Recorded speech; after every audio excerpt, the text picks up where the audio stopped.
Hello, in this video I wanted to look at the cheapest tablet PC in the world, and I found it on Gearbest for $30, which is about £25, and it's this. This is the Q88H A33 7-inch Android 4.4 tablet PC. Let's unbox it and see what you get for your money. As the box says, this is a tablet PC, and if we go down to the bottom here, we can see a whole host of icons on here, which I guess is indicating what we can do with this tablet, which, by the looks of it, is everything. Right, let's open the box. Okay, so inside we've got the tablet, inside a little plastic bag.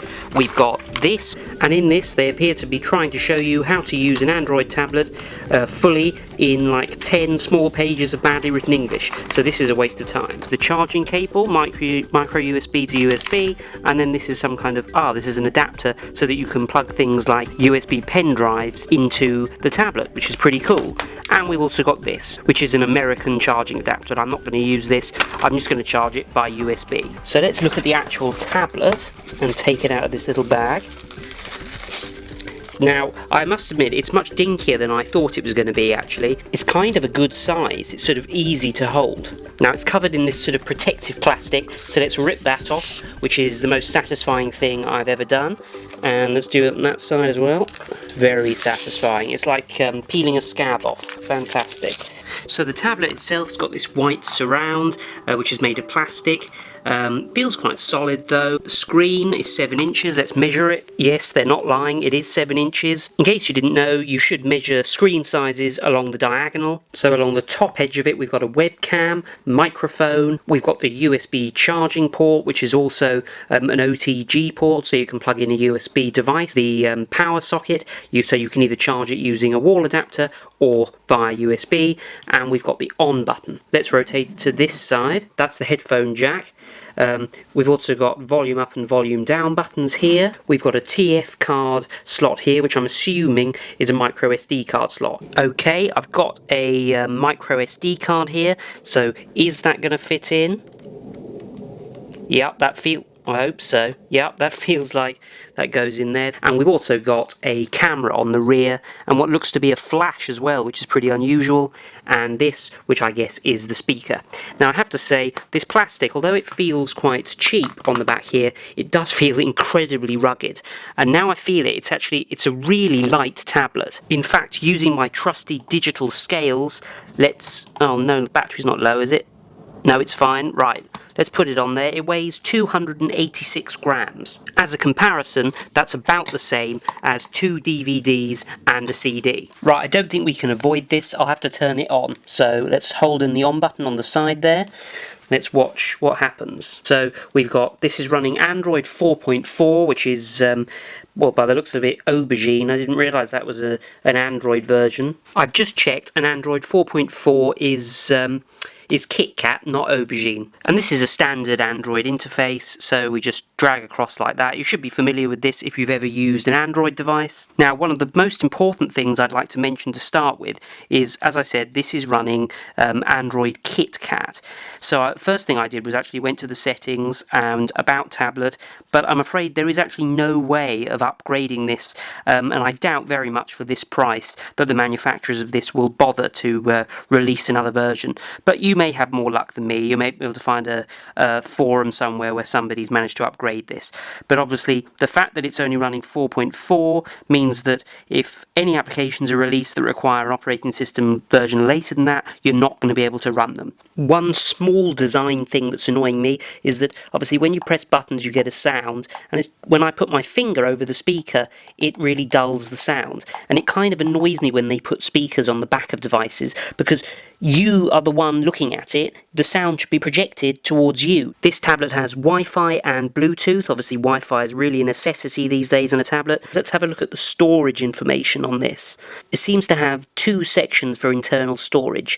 This one which says that there's 1 gigabyte free, and then we have the internal storage which is 16 gigabytes. I don't quite understand. It's only supposed to have like 4 gigabytes. I don't know whether that's real or not, and I don't really have an easy way way to check it. You can see I've only got about 1 GB left of this particular internal storage thing, which seems to be where apps are being installed by default. Now you can actually, if you go into the apps section here, you can take some of your big apps. For example, I'm hoping I can take Netflix here, and I can actually move it to this internal storage, which overall means I'll be able to install more data onto this tablet. And you can also install apps onto your external SD card as well. Let's try plugging in a USB drive through this OTG port. Let's plug it in and see whether or not it'll recognise it. You can see that it has actually recognised the SD card that I plugged in earlier, and now it's also recognised the USB storage. I mean, that's absolutely fantastic.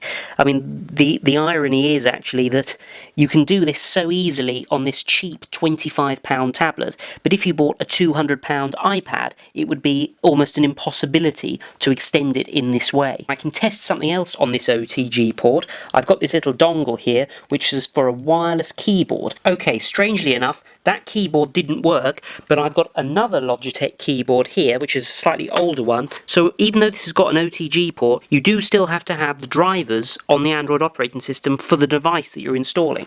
So I've got this Logitech keyboard. Let's type in the address.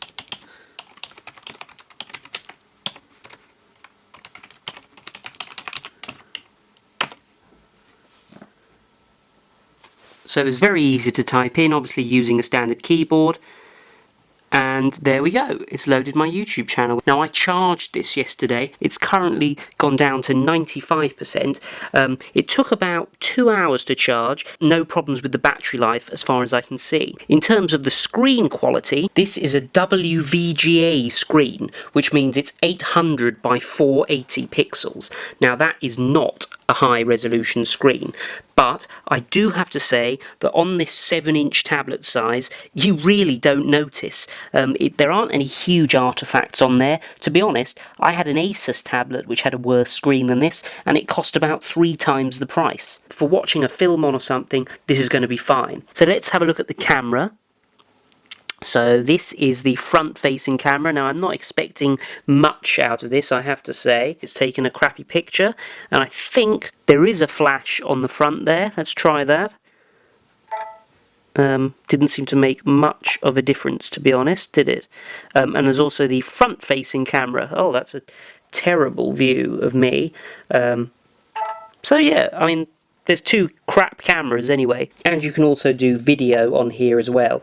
But I have to say that I've just looked up the specifications, and the camera and video are 0.3 megapixels, which is very, very, very crap.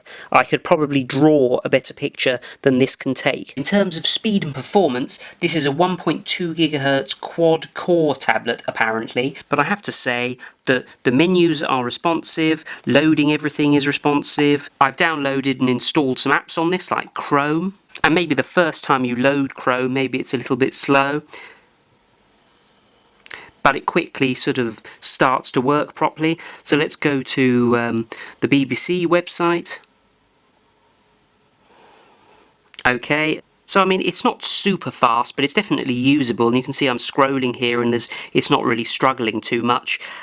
So I mean, this is eminently usable. I have to say actually that the Wi-Fi connection has been superb, and has actually been better than my Amazon Fire TV, which I guess is supposed to run Android as well. So maybe the aerial, or whatever it's called, the antenna, is really well placed in this. Now one thing is that this is the brightest that the screen gets. The dim setting isn't really that dim, and the bright setting isn't really that bright, but I guess that's good for battery life, and it's definitely readable at the brightest setting. Now there is something about this tablet that I absolutely love. If I get up the keyboard, it's the perfect size to use this QWERTY keyboard with your fingers. So I can type, I mean, I'm typing behind the camera, so it's kind of difficult to see, but I mean, it's really easy to use this. It's absolutely perfect, and because it's so light as well, I can see myself browsing the internet on this and using it to even type emails, which is the first time I've ever said that about a portable device other than a laptop. I've already installed Chrome on here. I've also installed Netflix. Let's have a quick look at Netflix. Netflix is one of those things that tends to go wrong or not function properly on cheaper Android devices. So let's see if it works on this tablet. Well, certainly the interface loads up, so if I turn the sound down on this tablet, because I don't want to infringe too much copyright, and then if we load a little bit of BoJack Horseman, it's playing smoothly, no interruptions, the colours are alright, there's no artifacts or crashing. So I don't know about the longevity of this tablet, because obviously I've only used it to test it, but certainly for £25 or $30, this is absolutely fantastic. You can install things like Netflix and run your own movies on this, so for taking on holiday on a plane, I mean, it's absolutely fantastic, and it's so cheap that if it got nicked or broken, you could just buy another one. I'm really super impressed. The only downside is that you can't upgrade the operating system, but so far all the apps I've tried to install have worked just fine. It's rugged, it's easy to hold and light. I have no difficulty in recommending the world's cheapest Android tablet as a good purchase. Thanks for watching this video. I hope you've enjoyed it. If you did, please give it a thumbs up, and I'll see you next time for another unboxing and review.